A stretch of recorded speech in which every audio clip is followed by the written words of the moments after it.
I've never been kissed. The fractured confession slipped from the lips of Eliza, the black woman the whole town branded as a curse. Inside her weathered shack, she had grown used to scornful glances and whispered slurs that cut her pride to ribbons, leaving her heart raw as if carved open by a knife. But on that night of heavy snow, when a thunderous knock rattled the door, a young man collapsed upon her threshold, blood blooming red against the white drift. Trembling, Eliza dragged him inside, unaware that moment would tear apart the walls of solitude that had caged her for years and ignite a love bold enough to defy the entire town. Wyoming, the winter of 1876. Wind swept down from the Bighorn Mountains, driving blades of snow into the valley, slipping through every crack in the wood, slicing into every seam of clothing. The ramshackle cabin where Eliza Brown lived stood alone on the edge of town, a black smudge against the white sweep of snow. Its walls leaned on one another like weary shoulders, its gaps whistling as if mocking the one who called it home. Eliza, a black woman of about 30, had been here for years, ever since her parents succumbed to the wave of consumption that tore through the frontier. She was only 19 then, just old enough to understand that solitude wasn't a passing season, but a sentence without end. From that time forward, no one truly wanted to come near her. Some whispered that her parents' deaths had been punishment, that her family carried a curse. The crueler ones said her dark eyes could strip away a man's fortune if he lingered too long in their gaze. Work had come and gone like snowdrifts in the wind. She had scrubbed laundry, cooked in a boarding house, swept floors in the parsonage. Each place lasted only a few months before whispers spread. Children fell sick, men lost coin, and somehow her presence was blamed. In a land where superstition outweighed any law, rumor was as heavy as a judge's gavel. At night, Eliza sat before the meager fire, staring into the flames as if they were her only companion. No husband, no children, no soul to share a scrap of talk with. In the silence, she sometimes felt her mother's warm hand on her shoulder again, or heard her father's rough voice spinning a tale after a long hunt. But the clearer the memory, the sharper the emptiness. She had thought of leaving many times, starting fresh where her name meant nothing. Yet she always stayed, chained by habit, fear, or some quiet surrender to fate. That winter, word spread of a dance at the town hall. It was the rare night folks could forget the cold and the grind of frontier living.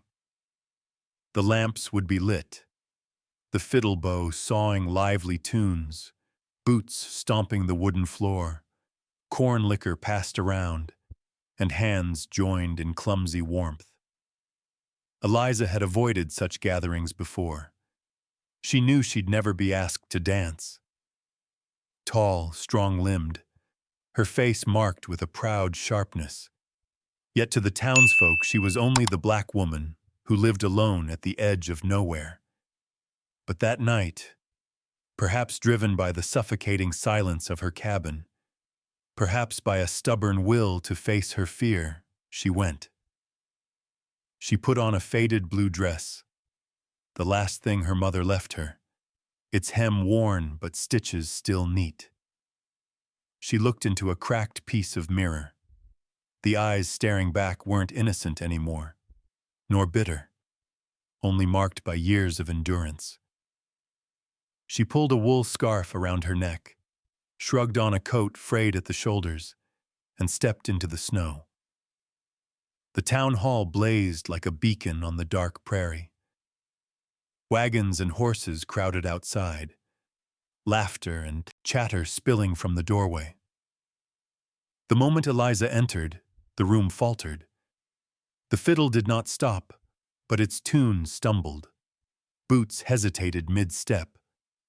Dozens of eyes swung toward the doorway, where she stood with snow still melting in her hair. No one greeted her. Women leaned into each other, whispering behind half-hidden smiles. A few men glanced her way and quickly looked off, as if her presence soured the warmth of the evening. Eliza straightened her back and walked in slow, her old shoes creaking against the boards. She sat along the bench against the wall, making herself small. Lamplight cast her shadow long across the floor, an extra figure no one wanted. Children peered, only to be pulled away by their mothers. Eliza pressed her hands together in her lap. The music swelled again. The dance spun lively, laughter rising like smoke. But around her, the silence held. An old woman with silver hair and a thick wool shawl sat by the window, watching her.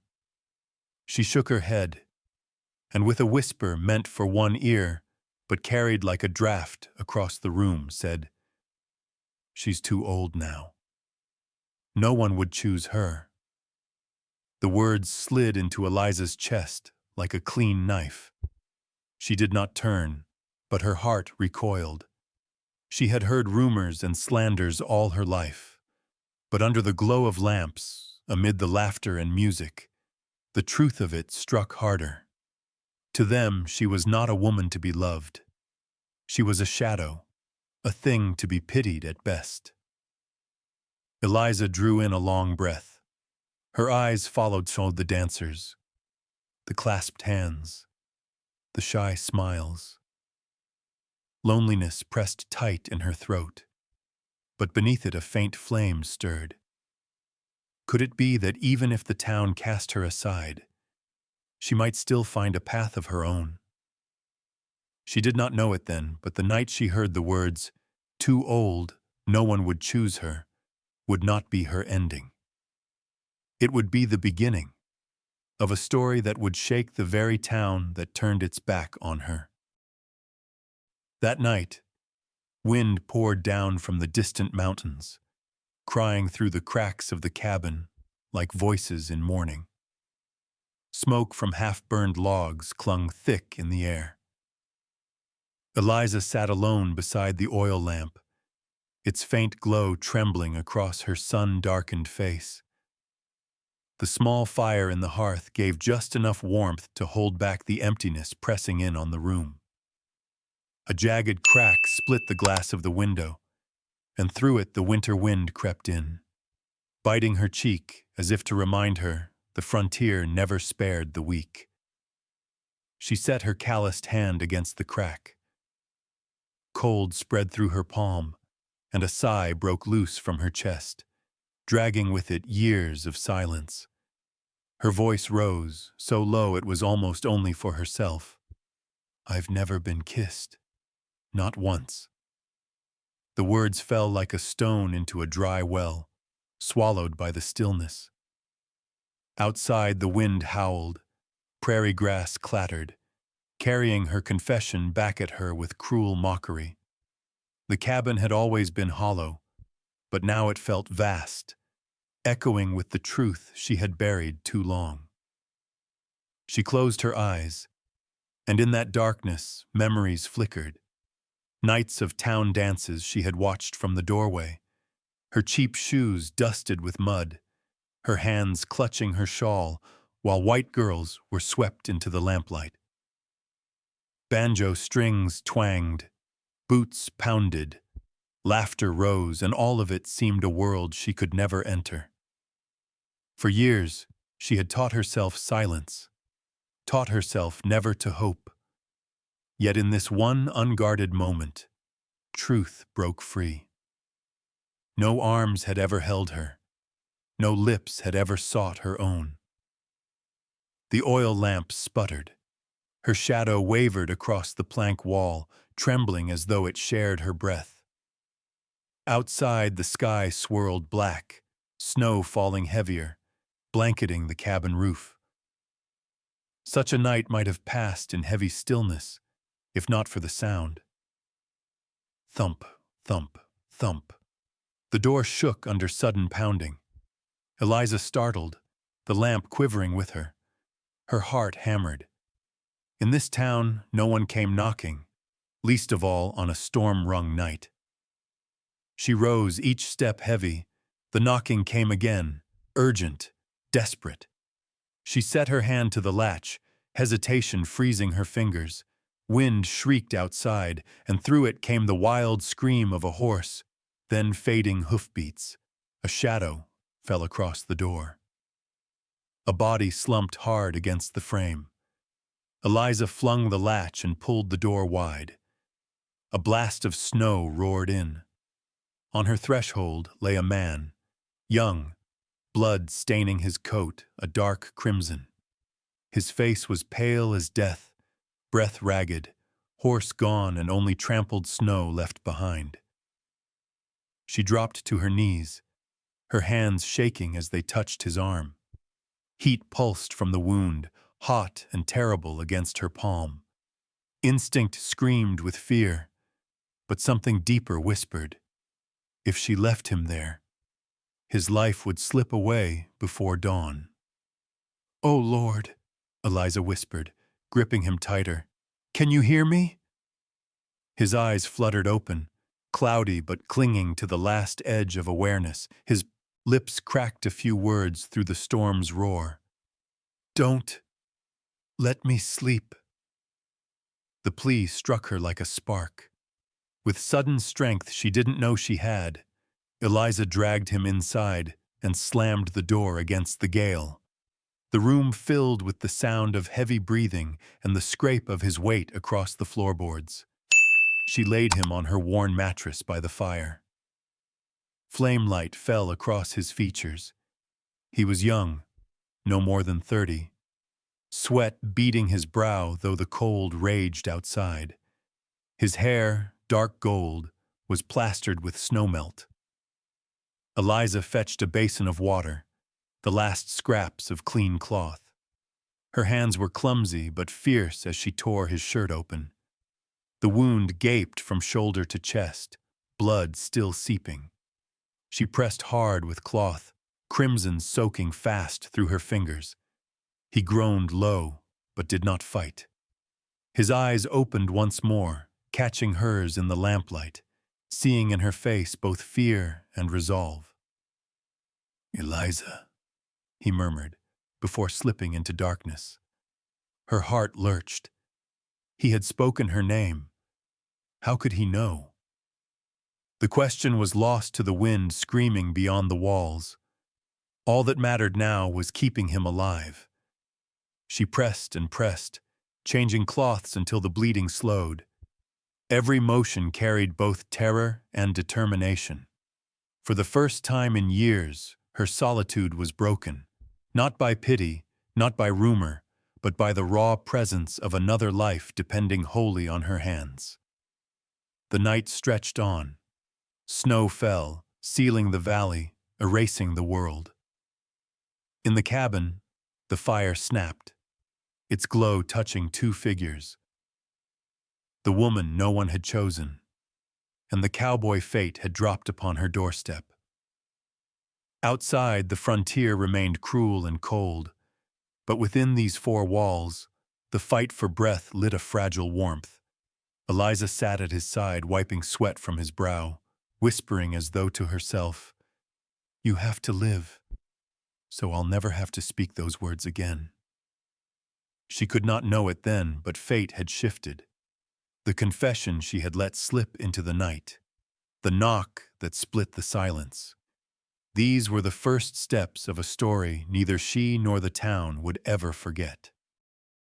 Eliza dragged him inside, the rotten door thudding shut behind them, muting the wind's wolfish howls across the prairie. The cabin was no larger than a few paces end to end, its warped boards groaning as the gale pressed through every crack, making the lamp flame quiver. She had never laid hands on a white man before, and the shock of it sent her heart hammering like a drum. The wound at his shoulder ran deep, blood soaking the leather of his coat. She fumbled for a dull knife, cutting the cloth away. The stench of rusted metal and iron tang of blood rose sharp in the air, churning her stomach. Her hands shook, but she boiled water, set what rags she had nearby. No one else would save him. That task had fallen to her alone. Daniel groaned, lips moving without sound, breath ragged. His face had gone chalk pale, cold sweat beading across his brow. For a moment, Eliza saw how fragile a man could be beneath the weight of a western winter. One cut, one storm, one unlucky night, and it all could end. She threaded a needle, hands trembling. The first stitch made him seize and grit his teeth, yet his eyes stayed open, locked on her face as if memorizing each line. That gaze left her breathless. She had lived her life beneath turned backs and whispers. Never once had anyone looked at her without scorn or pity, until now. The wind clawed at the roof, tearing loose a metallic shriek from the old tin.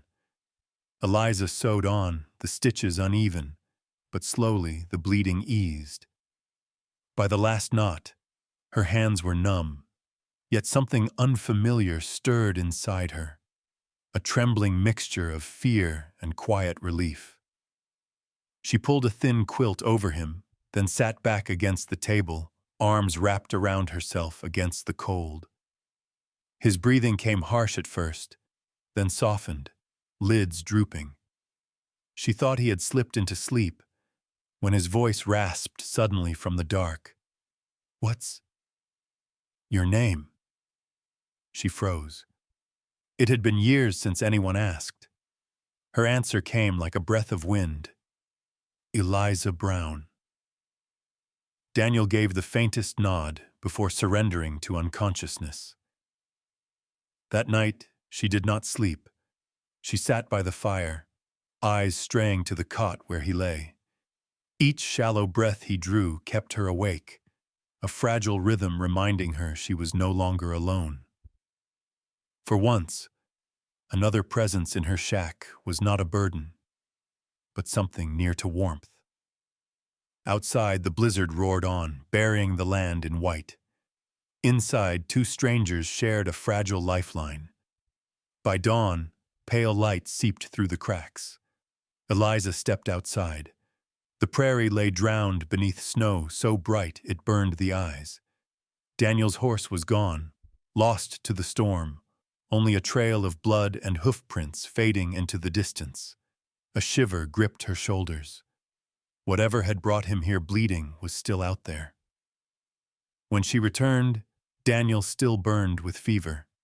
She ladled thin porridge into his mouth, her hand brushing his hot skin, startling her with the intimacy of it. His eyes cracked open, weak but steady. "Thank you," he whispered. Two words, so simple yet rare. Most who spoke to her only barked orders, chased her off, or ignored her altogether. But here, in the frozen cabin, a white man bleeding out had offered gratitude. Days passed. Daniel stirred more each morning, though he spoke little. When his eyes opened, they searched for her first, as if to be sure she remained. She gave him water, changed bandages, wiped sweat, and each act left her heart wavering between unease and something she could not name. One evening, the storm easing beyond the walls, his voice broke the quiet. "Why? Do you live here alone?" Eliza hesitated. She had never told anyone. But his eyes, bright in the firelight, drew the truth from her. She spoke of the sickness that took her parents, of the jobs she lost because folks said she carried misfortune, of the dances where laughter and fiddles filled the air while she stood in the doorway, unseen. Daniel listened without interruption, only nodding slowly. When she fell silent, he murmured, "It isn't you that brings bad luck. It's the world that's cruel. The words burned hot behind her eyes. It had been so long since anyone spoke to her without blame. But with simple recognition, time moved slow. The blizzard broke, leaving thick white drifts across the land. Daniel grew strong enough to sit, sometimes even help split a log or carry water, though his wound pulled at every motion. Still, his presence changed the air in the cabin, softened its edges. For the first time in years, Eliza did not feel invisible. Yet beneath the fragile warmth lurked unease. She knew he had not collapsed on her threshold by chance. Something beyond those snowfields had driven him to her door, bleeding, hunted perhaps, and it would come again. That night, as Daniel dozed by the fire, lamplight gilding his calm face, her own whispered words from nights before haunted her. "I've never been kissed, not once." But now the confession felt less like despair, more like a marker of what life had been before this stranger appeared. She pulled her shawl tight, whispering into the dark, "If you've brought the storm with you, then maybe I've no choice but to face it too." And the wind slipped through the doorframe's cracks, answering her like an unseen witness. Morning light poured through the fractured pane, washing across Daniel's pale face. Eliza sat in the wooden chair beside him, shadows heavy under her eyes from a night without rest. She was unaccustomed to sharing her silence with a stranger, least of all a wounded man stretched upon her cot. Yet through the long hours, her heart had beaten in time with his ragged breaths. She told herself that if he made it through the night, come morning she would find a way to return him to town. Daniel stirred, blinking against the brightness. His gaze found hers and held it, not with the gratitude of a rescued man, but with something more intent, as if he were trying to memorize her features. Flustered, Eliza turned away, busying herself with the blood-stained rags. "Thank you." His voice rasped, low and hoarse. "I owe my life to you." She gave a small nod, no answer. Pouring water, she set the cup into his hand. Their fingers brushed. She recoiled, while his eyes lingered on her every movement as though she were more than medicine. By afternoon, with his strength a little steadier, Eliza resolved to fetch laudanum from the apothecary. In a town so small, there was no escaping the curious stares. The moment she stepped inside, the whispers gathered like vultures. "Look there. She thinks herself our equal. Slave blood dreaming foolish dreams. Perhaps that's why a stranger's hiding in her shack." Eliza bit down hard, lips sealed. She had taught herself to walk through scorn as through a sandstorm, head neither bowed nor lifted, simply passing on. Yet each word cut, reopening scars that had never healed. When she returned with the packet of medicine, the sneers still echoed in her ears. The lamp flickered low over Daniel, now propped against the wall. His eyes followed her expectantly. She set the parcel down, turned to retreat, but his voice stilled her. "I am no nameless drifter." She stopped short, surprised. "My name is Daniel McGraw," he said evenly, like a stone breaking the surface of still water. "Youngest of the McGraws, from the ranch north of here." The room froze. The lamplight wavered, casting long shadows on the wall. Eliza went rigid. That name was a crown in most mouths. The McGraws owned herds that blackened the plains and land as far as the eye could see. Judges, preachers, merchants, everyone bent to their favor. But for Eliza, the name was a scar. Years ago, as a girl with a dress borrowed and mended, she had dared dream of entering an autumn dance. She never made it past the door. A McGraw had driven her off with words sharp as whips. "We won't stain our gathering with mongrel blood." From that night on, she understood. Some doors would never open for her, not for the color of her dress, but for the color of her skin. And now, the man lying in her bed bore that same name, yet he was the only one who had ever looked at her without disdain. Eliza turned away, masking the tremor in her chest. Daniel pressed on, his voice steady but earnest. "I know what folks say, but I am not them." A bitter laugh escaped her, brittle as the wind through warped planks. "Not them. That name makes the town bow its head. To me, it's nothing but doors slammed shut." Silence stretched, broken only by the crackle of the lamp. His eyes softened, sorrow flickering there. "Then let me prove it different," he said quietly. "I didn't come here for privilege. I came as a man who nearly lost his life, and you gave it back." Her thoughts warred.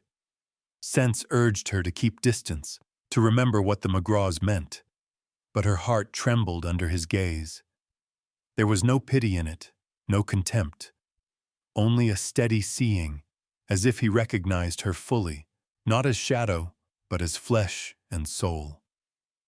Later, when sleep finally took him, Eliza seed beneath the oil lamp, the name circling her mind like a curse and a promise alike. She knew from the moment it passed his lips, her life would never again rest in quiet obscurity. Beyond the walls, the prairie winds howled. Inside, memories stirred, doors long bolted, shifting in their hinges. She stood on a threshold. Step forward and it might be ruin. Stay behind, and it would be another lifetime buried. By dawn, Daniel could manage a few halting steps. He paused at the cracked window where once she had pressed her hand. "This house is cold," he murmured, "but it isn't empty." The words clutched at her heart. She did not know how long Daniel McGraw would remain, nor what storms his name would bring. But she knew this much. The silence that had been her only companion was broken forever. When the snow at last slipped from the sagging eaves and the prairie showed its sodden brown earth beneath, Eliza came to know what silence truly was. In the days after Daniel's departure, the cabin settled back into its old loneliness. She lit the fire herself, braced her shoulder against the rattling boards, listened to the echo of her own breath inside the four walls. Yet now the emptiness carried a different weight. It was not mere solitude. It was loss. She told herself Daniel had been only a stranger, a wounded cowboy dropped half dead at her door. He came, he left, and all that remained was a warm trace fading into memory. She forced herself back into the rhythm of small labors no one would contest, patching threadbare clothes, counting the eggs her hens still laid, splitting crooked logs to dry by the hearth. But at night, when the lamp shivered against the draught, she could not escape the memory of his eyes, pained yet steadfast, fixed on her as if trying to carve her face into his very mind. She thought it would end there. Until one evening, as the sun bled red along the ridge, hoofbeats rolled across the yard. Eliza doubted her own ears. No one had come through all that long winter. But the sound was real, each strike ringing against thawing mud. The door swung wide. Daniel McGraw stepped in, leaner, his face carved hard by fever and snow, yet his eyes burned bright. He spoke no greeting, only led his horse to the shed, then dropped a bundle of fresh-cut lumber on the porch. "Your roof leaks. I brought boards." With his sleeves rolled high, he set to work as if the cabin were his own. Eliza stood frozen, hands twisting the hem of her worn skirt. This was the man courted by judges and preachers, returned instead to the place townsfolk called cursed, the shack of a slave's daughter, where no decent soul should tread. From that day, Daniel returned often. He patched the roof, sealed the cracks, mended the henhouse, stacked wood clean and straight. Eliza, long practiced in doing everything alone, found herself disarmed by the presence of another pair of hands. But the strangeness soon warmed into something she scarcely dared name. They built a rhythm from the smallest things. She tended the hens, he split the logs. She cooked supper, he drew water from the well. When the wind shrieked, he braced the door so she could stoke the fire. In those moments, without vows or endearments, Eliza felt something she had never known, treated not as an outcast, nor as a burden, but simply as someone who belonged. The town did not keep its peace. Whispers rose quick as weeds. The slave's daughter has caught a McGraw. Men watched with envy and scorn, women with curled lips. At the market, Eliza overheard, "Men tire quick, he's just chasing novelty." She lowered her head, clutched her bundle tight, hurried home. Inside, though, she knew Daniel's gaze carried no jest. His silence was steady, not mocking. Yet trust was fragile in a world that had never allowed her to hold it for long. One stormy night, when she had nearly given up waiting, Daniel came late, leading a coal-black horse. "For you," he said.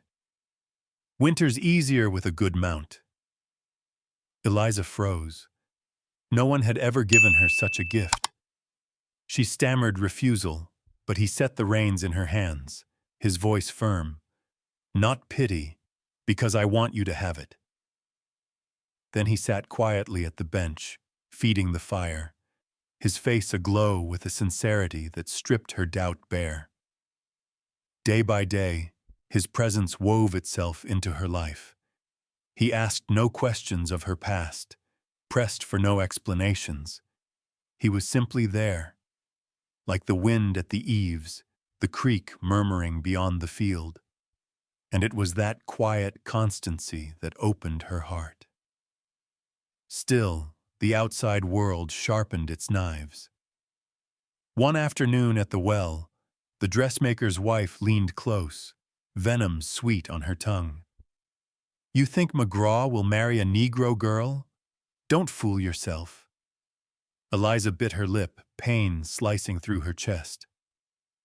That night she sat by the lamp, hands trembling in her lap, afraid that her fragile hope would shatter.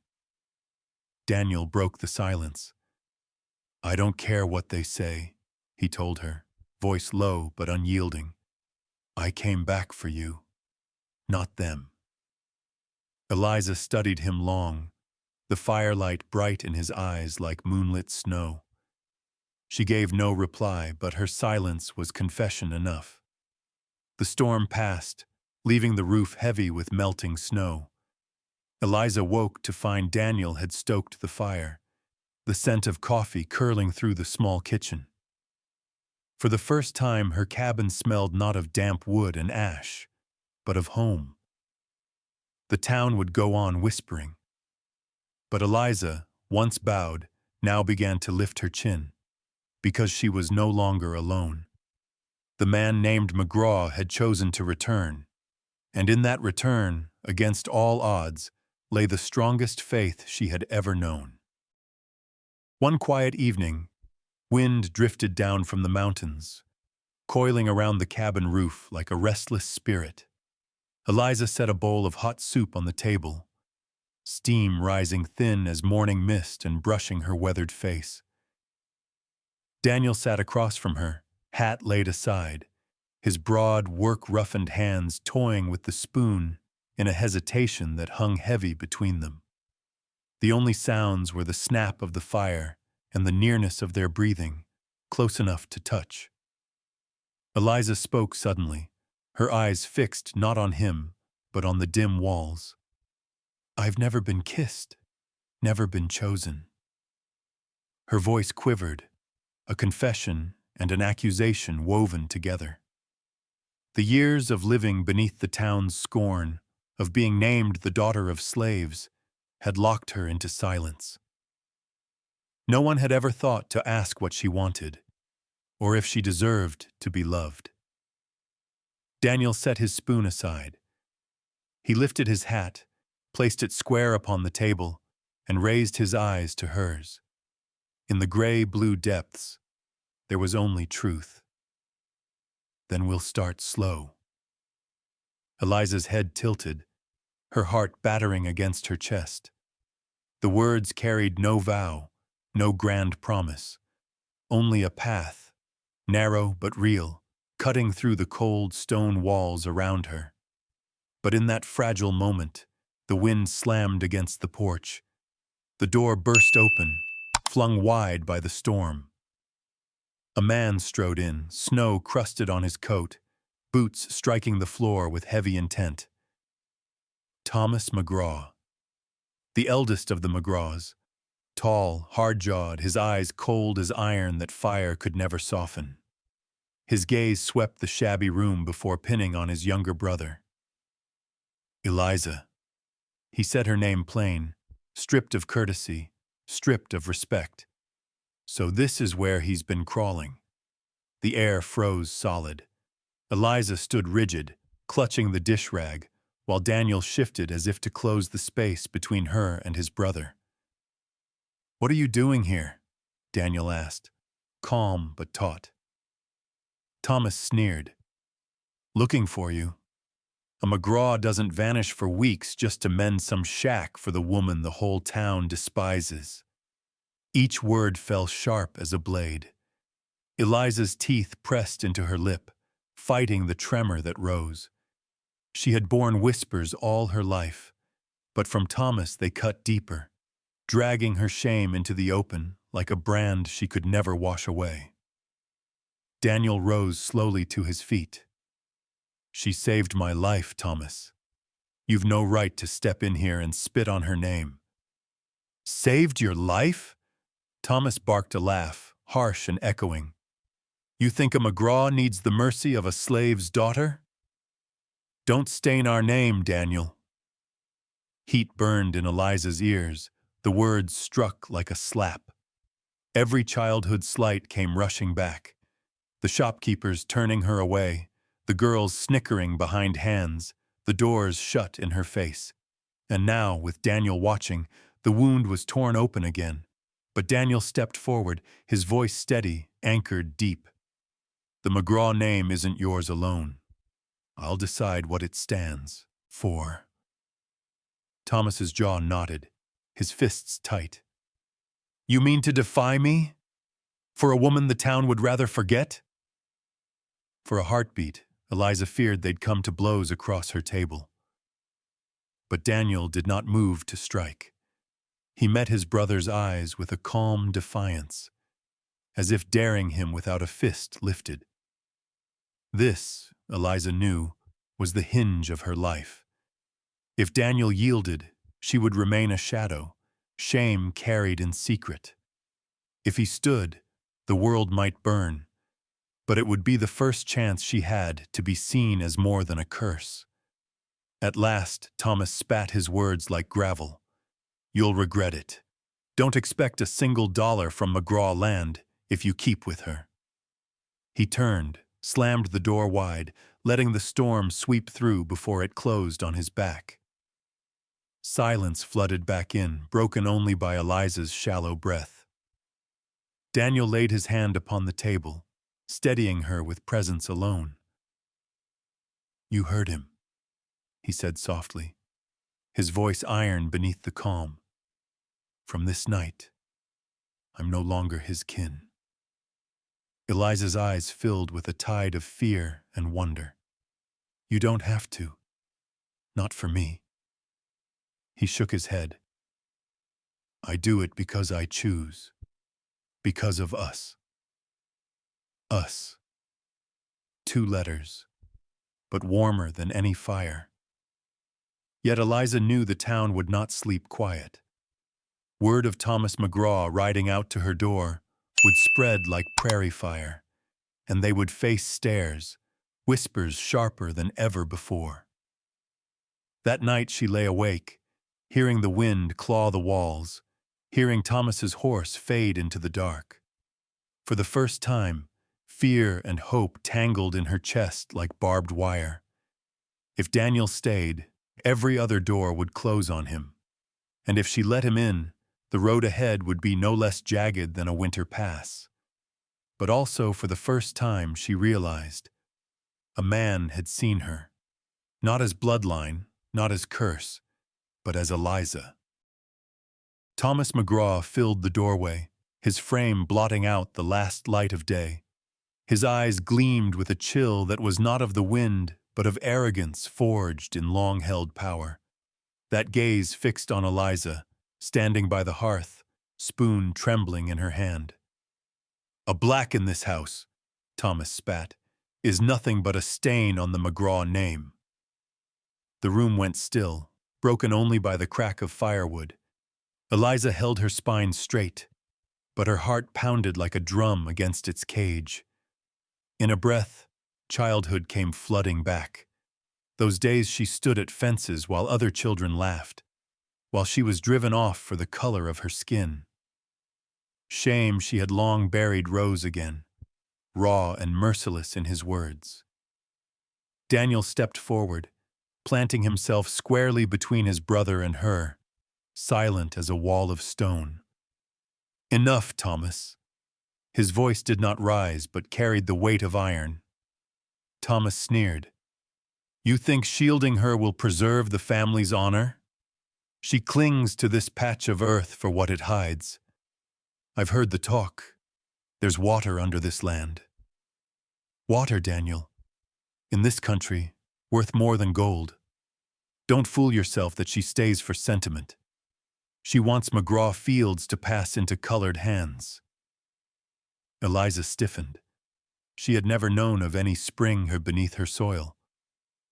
But the way Thomas spoke, casting her as a schemer, tightened something deep inside her chest. Daniel glanced at her, just for an instant, then answered clear. "Whether there's water or not, the land is hers. No one has the right to steal it." Rage flared in Thomas's face. "Have you forgotten our father's command? The McGraw name must stay clean. You'll drag it into the mud for a woman unworthy." The words cut deeper than any knife. Eliza nearly faltered. But Daniel took a step closer, meeting his brother's glare. "Honor isn't measured in skin, Thomas. Honor is how a man treats the weak. If father still lived, he'd know it." Silence drew taut as a bowstring. Eliza could hear her own heartbeat hammering. Thomas's voice came low, dangerous. "Stand with her, and you stand against your kin." Daniel's jaw set. "If family honor is nothing but pride and greed, then I'll stand against it." Eliza's shoulders trembled, not from fear, but from something fiercer. The knowledge that, for the first time, someone had chosen her side without shame. Thomas cast one last scalding look before turning. At the threshold, he left his threat. "This land, this woman, McGraws will have them, sooner or later." He slammed the door, wind bursting in, snuffing the lamp's flame. Darkness quivered around them. Daniel turned back, laying his hand firm on the table. "Don't be afraid," he murmured, though even he felt the chill of that promise. He knew Thomas too well. Such threats never passed idle. By morning, the town hummed with rumor. Whispers of underground water, of Thomas McGraw's intent to claim Eliza's land. When Eliza walked the market, eyes followed sharper than ever, not only for her color, but because she had become the spark in the McGraw's feud. Carrying her basket of eggs up the wooden steps, she heard a cackle behind her. The slave's daughter thinks she can stand beside a McGraw. Eliza said nothing, though her grip on the basket handle whitened her knuckles. That night, Daniel hammered fresh boards across the eaves. Sweat clung to his back as Eliza watched in silence. At last she spoke, voice low. "You don't have to. If you leave now, you'll keep your honor." Daniel turned, eyes steady. "What honor, Eliza? The kind that lets a woman be trampled? I want no part of it." Tears burned her eyes, but she swallowed them down. She had lived her life enduring. Yet now, for the first time, someone did not pity her. He stood beside her. Days later, another storm rolled in, snow slashing against the cabin. Amid the howl, hooves struck the yard. When the door opened, Thomas appeared again, fur cloak over his shoulders, face carved from stone. "Eliza," he said, "be wise. Sign the deed. You'll have gold enough to last. Refuse." His eyes flicked to Daniel. "And you'll drag him under with you." Eliza trembled, but Daniel's hand anchored firm on her shoulder. "We're not selling." The words rose louder than the gale itself. Thomas narrowed his eyes. "You'll regret this, Daniel. The McGraw name does not share blood with the lowborn." Then he vanished into the storm. That night, wind howled at the walls. Daniel stoked the fire high. Eliza sat close, watching the glow paint his face in stubborn light. "You can leave," she whispered. "Don't let me be the burden that breaks you."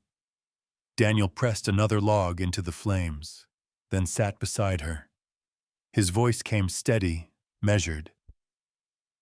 "No one is a burden when the heart has chosen, and mine already has."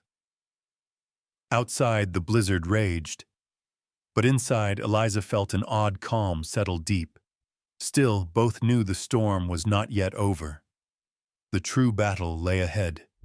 The shadow of honor, the honor Thomas claimed, would follow them, sharper than steel. Eliza met Daniel's gaze, firelight mirrored in his eyes. For the first time, she wondered if honor might mean something else entirely. Not a name, not blood, not gossip, but the courage to choose love, even when the whole world turns against it. And she knew their fight had only begun. Word of the clash inside Eliza's cabin spread like fire on dry grass. Within a day, all of Willow Creek was buzzing. Whispers filled the saloon corners, shop counters, even the wooden aisles of the church. Most townsfolk leaned to Thomas McGraw's side, not just because he bore the weighty McGraw name with its endless acres and cattle, but because he had given voice to what many thought in secret. A black woman, living alone on land rumored to hide a spring, was an offense to decency. Eliza knew those eyes well. She had lived beneath their half-shut lids since childhood, each glance measuring where she might stand, or if she belonged at all. But this time their judgment threatened more than her pride. It aimed to strip away the only roof left her after a lifetime of loss. Then, on Sunday morning, while the congregation sat in tight silence, Reverend Joseph rose. The old pastor, 4 decades tied to Willow Creek, was a man known for peace, never for meddling in quarrels. Yet his voice cracked through the hushed wooden hall like a bell. "You call Eliza Whitmore a stain," he declared, "but I tell you, this woman saved my wife from death." A murmur rolled. Reverend Joseph spoke of the fever that nearly took his beloved the year before when the town doctor despaired and neighbors had begun their mourning. Only Eliza remained, brewing herbs her mother had taught her, cooling the burning skin, sitting vigil night after night. Without her, the pastor said, I would have lost half my soul. For a breath, the church shifted. A few bowed heads, a few uneasy glances. Consciences stirred in the pews. But Eliza knew it would take more than quiet nods to turn the flood Thomas had unleashed. When the service ended, Thomas waited at the porch, his tall figure dark against the winter sky. His voice cut sharp as steel. Saved her? Or cast your spells like your kind always has? The slur landed like cold water dashed in Eliza's face. Around them, whispers swelled, some nodding, as if Thomas had spoken aloud the suspicion they'd long nursed. Daniel would not let her stand alone. He stepped forward, hand firm on her shoulder, his voice ringing like hammer on anvil. You can despise me, Thomas, but do not spit on this woman. She saved more than a life. She's kept fire on this land when the rest of us turned away. A few of the younger men glanced at Daniel, doubt flickering in their eyes. But Thomas only sneered, turning on his heel, boots grinding into the gravel like unfinished threat. From that day, the shadow deepened. Neighbors who once exchanged a word with Eliza now passed her with curt nods. Boys threw stones against her roof at night, laughing as they fled. Daniel came often with firewood, coal, salt, but she saw the strain in him, the tug between blood and heart. One evening, with the wind howling outside, Daniel set down a sack of meat and salt on her table. He studied her for a long moment, then spoke, low, firm. The Reverend told truth, but truth alone won't hold against men like Thomas. We need more than one witness. Eliza lifted her eyes. In his face she saw something new, not just the young man returned from storm, but one bracing for a greater storm still. In the days that followed, Daniel knocked on doors. He spoke of Eliza tending coughing children, of how she had shared her last corn with neighbors in the lean winter. Some listened, some shut their doors. But seeds were planted. Not all hearts belonged to Thomas. Eliza, though fearful, began to lift her head when she walked the market. She did not flinch from their stares, though each gaze pierced like a thorn. In her chest stirred a dawning sense. This was no longer about a cabin of warped boards, but about the right to claim her own dignity. Thomas, however, did not retreat. Her faint defense only sharpened his fury. One night, while Daniel was away, he came with 3 drunk men to her door. Their fists hammered the wood, their jeers splitting the dark. Eliza shook, but instead of hiding, she stood with knife in hand behind the barred door. They left with promises to return, their threats colder than the snow itself. When Daniel learned of it, his face darkened. He said little, only clasped her hand and swore it would not happen again. Yet she saw the fear in him, unmasked for the first time. Thomas would not stop, not until he had the spring or her silence. That night, firelight cast their shadows long and trembling across the walls. Eliza whispered, "What if truth is buried, no matter how we prove it?" Daniel's voice came slow, steady as oak. "Maybe it will be. But if we stay silent, we've already buried ourselves before anyone else can." Outside, the season's first snow fell, soft as ash, yet piling, relentless. And Eliza knew the fiercest storm was still ahead. The wind came keening off the western range, carrying the scorched tang of burnt grass. The moon lay hidden behind black clouds, only a few pale threads of light falling across the prairie. Then, in the heart of that darkness, fire erupted. An orange blaze tearing through Eliza's chicken coop, painting her small homestead in furious red. Wings beat frantically, shrieks filled the night, and the fire roared as though intent on swallowing breath itself. Eliza smelled the smoke first. She rushed to the porch, her heart slamming when she saw the coop engulfed, her meager hens, their eggs her only food, screaming in panic. For a heartbeat, she stood frozen. She had endured hunger, cold, and the contempt of the town, but never this, never such naked cruelty. Daniel burst out behind her, coat forgotten, hat flung aside. Without a word, he dove into the flames. Eliza screamed, reaching for him, but he was gone, swallowed by smoke. She hauled water, dousing the fire in pitiful splashes that hissed and vanished. Through stinging eyes, she glimpsed him, wrenching at the coop doors, arms full of terrified birds. Some stumbled free, others never would. Her skin chilled with sweat as the fire lashed higher. A gust sent sparks leaping toward the porch, and in that flare she saw him. A figure at the fence line. Tall, shoulders squared, cloak whipping in the wind. Thomas. She needed no proof. The fire was his doing, as much in spirit as in flame. But she had no time for fear. Daniel staggered, coughing, his body collapsing onto the ash-strewn ground. Eliza shrieked and ran to him, smoke clawing her lungs, strength drawn from desperation. She dragged him with all she had, arm across her shoulders, pulling him from the inferno. They fell hard by the well where the air was clearer. Daniel's face was smeared with soot, brows singed.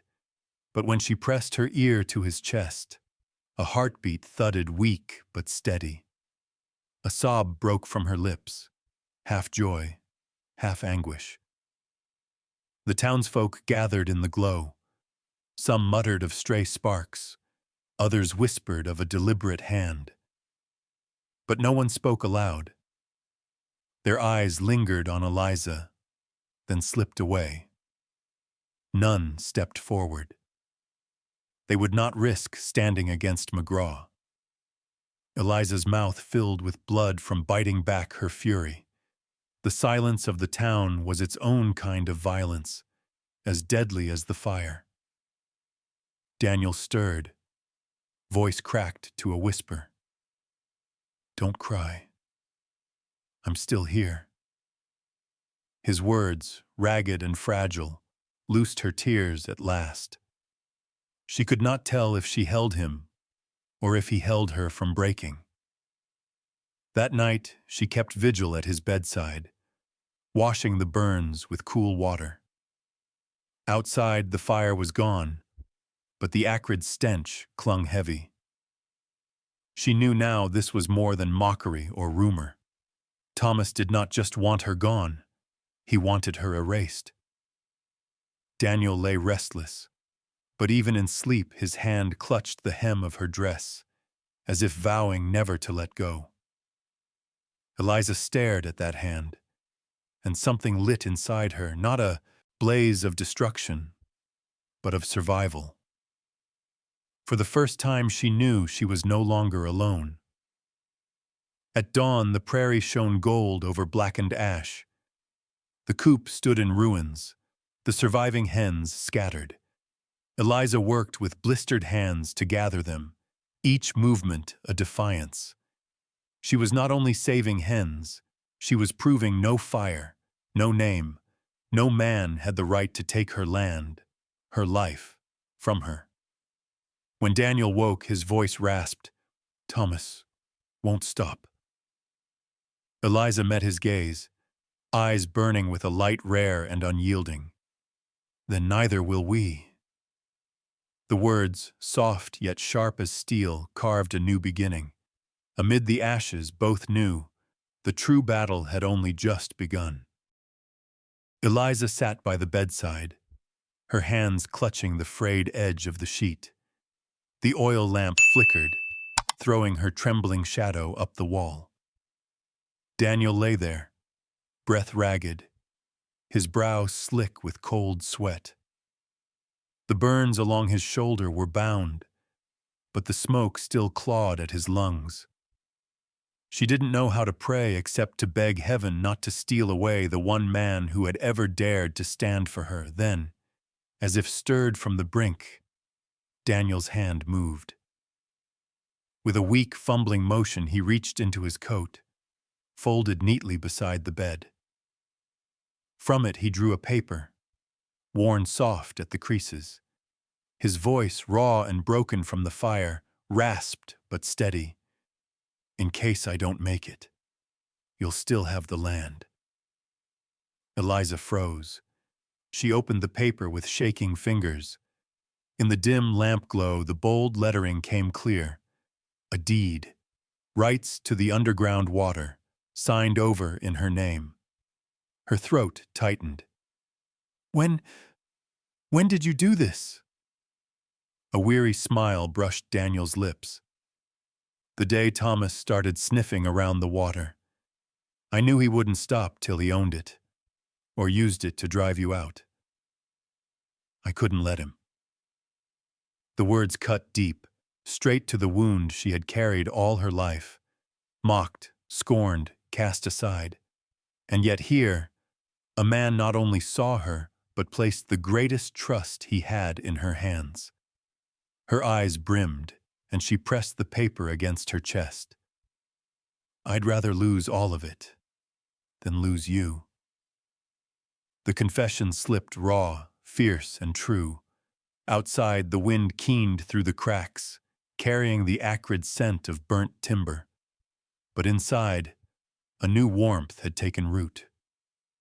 Word of Daniel's collapse spread through Willow Creek by morning. Folks muttered that it was the price of siding with a black woman. Yet some lowered their heads when they saw Eliza keeping vigil, her devotion plain as daylight. They said nothing, but in their silence flickered the start of something different. Respect. Thomas was not softened. Rage burned hotter in him than the fire he had set. His scheme had failed, and worse, rumor reached him that the deed was no longer in his grasp. One evening he strode into the shack, shadow filling the doorway. His eyes were as sharp as a drawn knife. "Brother," he said coldly, "you've betrayed your own blood. You put the name of a low-born wench on the deed that belongs to McGraw land." Daniel, pale but steady, forced himself upright. His gaze held Thomas's without flinching. "Not all blood carries honor. Eliza does." Behind him, Eliza's fingers gripped her skirt until her knuckles whitened. Yet instead of retreating, she stepped forward. "I never asked for gifts.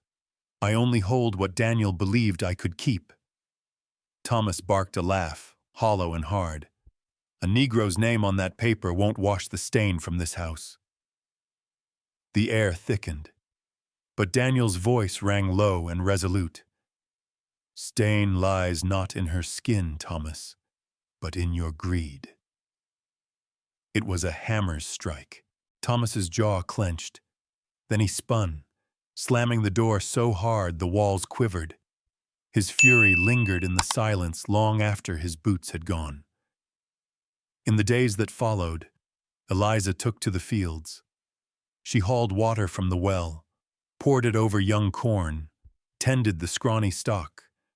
Townsfolk saw her bent with labor yet unbroken, and the whispers shifted, no longer only scorn, but grudging wonder. "Maybe she's more than a shadow," some said. Daniel, still healing, worked beside her when he could. Words were few, but a glance, a shared weight, the brush of his hand on hers told all. Together, they bore the burden of the land. One afternoon, Reverend Joseph came by. He watched Daniel brace the charred fence while Eliza patched a leaking bucket at the trough. The old preacher nodded slowly. Men call honor the keeping of a name, but I see honor here, in two souls who refuse to let each other fall. Eliza lifted her head, eyes wet yet shining. Daniel's hand found her shoulder, firm and certain. That night, when the wind stilled, Eliza sat by the window, fingertips stroking the folded deed. Moonlight spilled through the curtain, pale as a witness. She remembered Daniel's rasp in the smoke. In case I don't make it. But he was still there, leaning against the bed frame, eyes steady on her.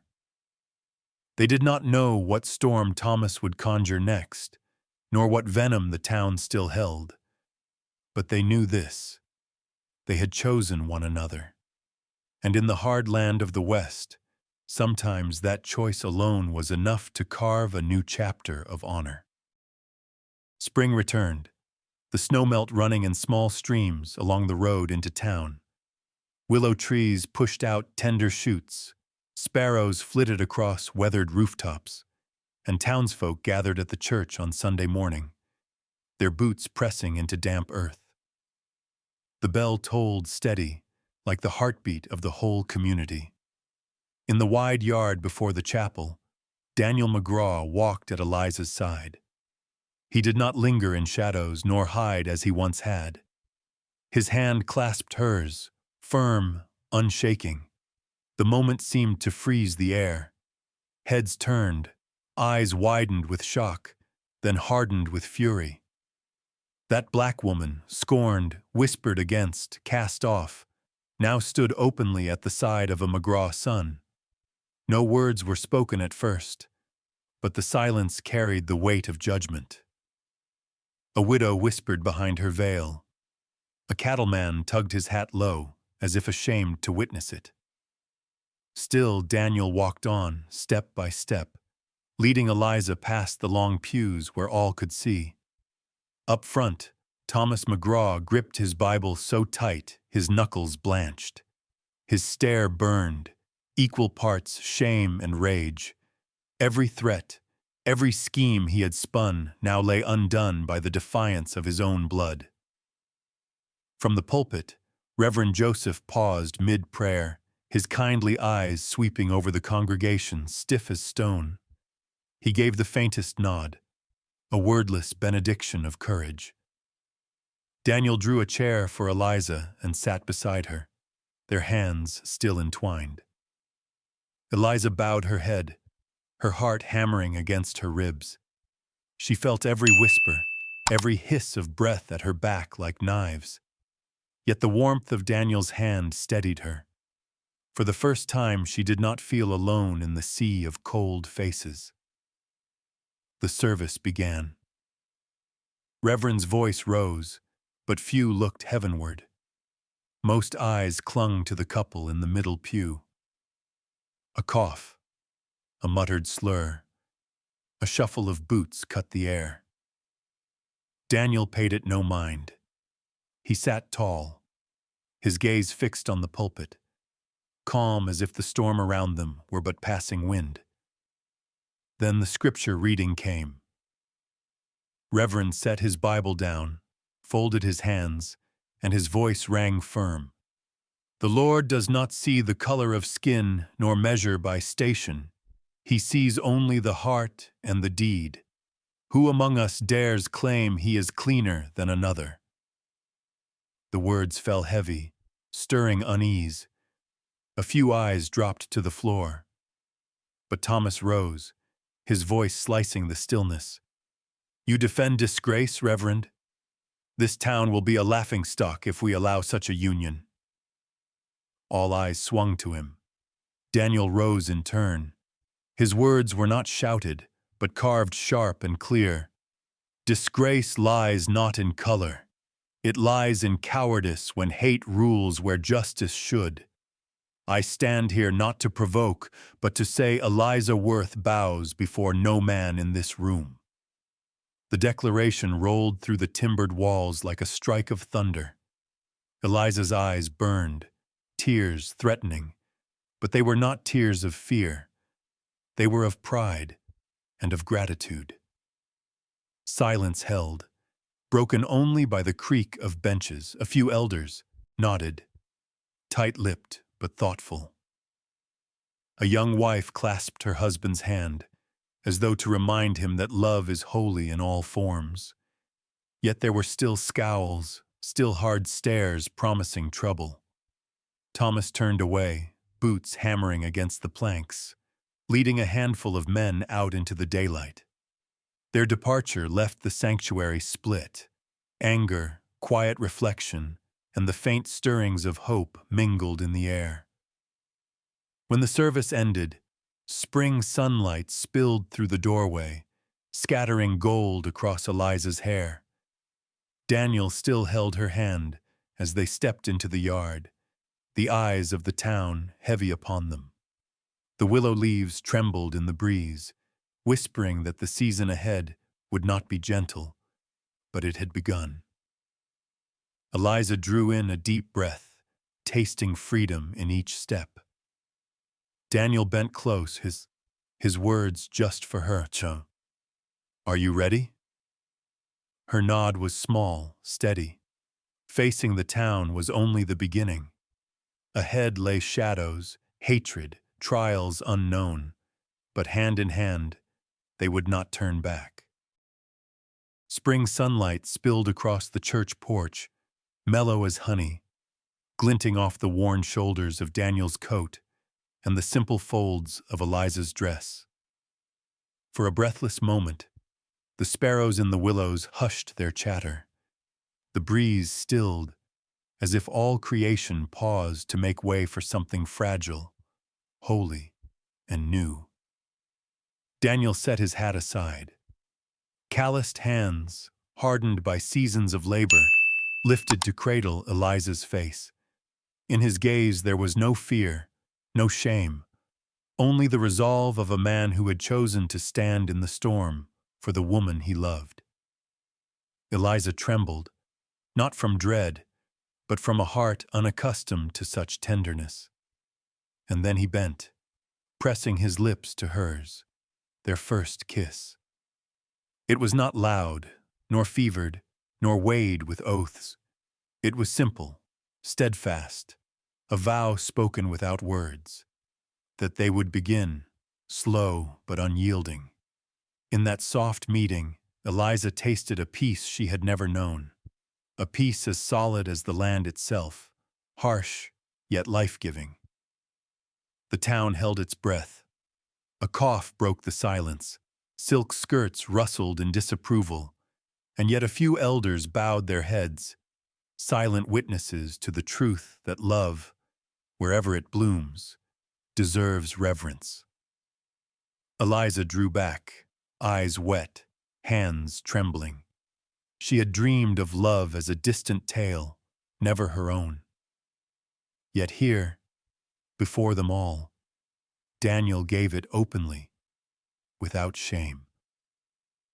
That kiss was a spark, enough to warm a heart too long exiled in cold shadows. Turning to the crowd, Daniel spoke, not loud, but clear as a church bell. "She is the one I choose, and I will choose her again, today and always." The chapel hushed, the silence heavy as judgment. No cheers, no jeers, only the weight of waiting, testing their resolve. Daniel did not falter.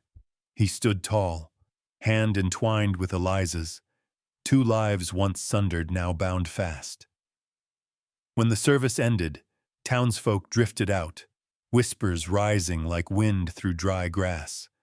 But among them Eliza caught other sounds. Gentle blessings murmured, approving nods from weathered women, quiet recognition in the eyes of men who knew loss.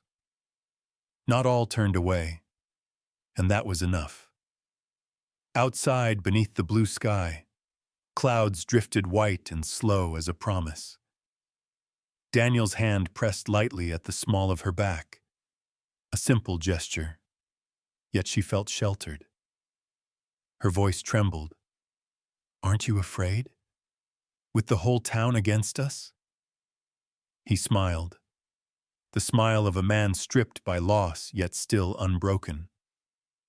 I fear only one thing, that you should face this world alone. Her lips quivered, heart flooding like a river loosed by thaw. She knew hatred lingered, Thomas still plotted, storms yet to come, but she would no longer stand alone. That afternoon, at the edge of their farmstead, Daniel paused by an old grapevine, dry and gnarled. He lifted a brittle cane. It looks dead, but as long as the root holds, spring will bring leaves again. Eliza laid her hand against the rough bark and understood. He spoke not only of the vine, but of them. That night, by lamplight, she wrote in her small book, her hand unsteady. Today, I learned what it is to be loved, not by words nor by promises afar, but by a kiss, gentle before the eyes of all. I am no longer invisible. Spring winds carried the scent of earth and wildflowers. Eliza rested her head on Daniel's shoulder. He said nothing, only pulled the quilt higher around her. In the quiet, both knew a new chapter had begun. A kiss, so small a thing, yet it had changed everything. The way the town saw them, the way Eliza saw herself. More than that, it had lit a lamp in their hearts, a light to guide them through storms yet unspent. In years to come, some would remember that day as a turning point, the day a black widow and a McGraw son defied family, prejudice, and fear, choosing love instead. And even now the story lingers, like an old hymn carried on prairie winds, reminding us that true strength lies not in wealth or name, but in daring to hold another's hand in the tempest and whisper, "We begin here." If this tale has stirred you, share your thoughts below. And don't forget to like, subscribe, and ring the bell so you can journey with us into more Wild West love stories, where love always finds a way to bloom, despite the years and the weight of the world.